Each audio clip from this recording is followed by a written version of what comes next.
Voir advenir un monde de paix a toujours été un rêve de l'humanité. Ce que l'on appelle aujourd'hui la culture de la paix est né à la fin de la Première Guerre mondiale, 1914-1918, lorsque fut créée la Société des Nations, censée empêcher la répétition d'un tel conflit. Malheureusement, cette tentative échoua. Dès les années 30, les conflits se multiplient, menant en 1939 à la Seconde Guerre mondiale, encore plus meurtrière. L'utilisation des premières bombes atomiques par les États-Unis sur Hiroshima et Nagasaki et les dizaines de millions de morts que ce conflit provoqua poussèrent la communauté internationale à créer l'ONU en octobre 1945. Cette nouvelle organisation devait devenir une instance capable d'arbitrer les conflits avant qu'ils ne dégénèrent. Le terme culture de la paix fut introduit par l'UNESCO en 1989 pour désigner un ensemble de valeurs rejetant la violence et promouvant le dialogue. Pourtant, depuis cette date, les conflits n'ont cessé de se multiplier.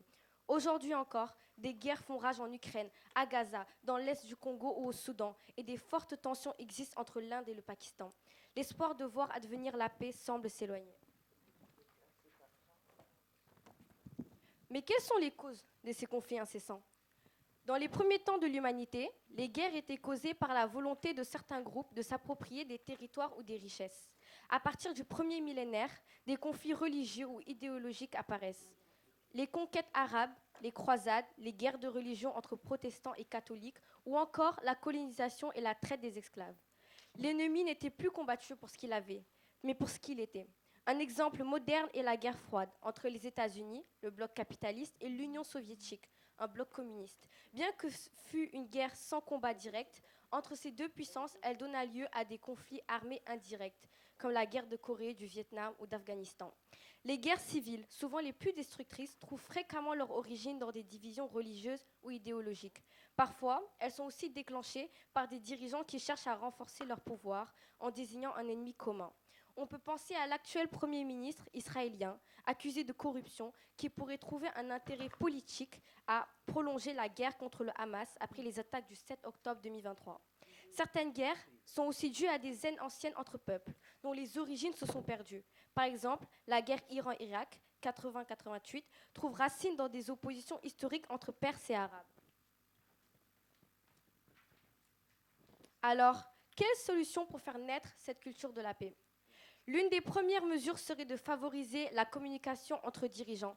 Par exemple, le téléphone rouge entre les États-Unis et l'URSS a sans doute évité une guerre nucléaire lors de la crise des missiles de Cuba en 1962. Il serait aussi essentiel que l'ONU ait un vrai pouvoir d'action pour faire respecter ses décisions. Mais cela nécessiterait qu'elle dispose d'une force propre, ce qui pourrait créer des nouveaux conflits.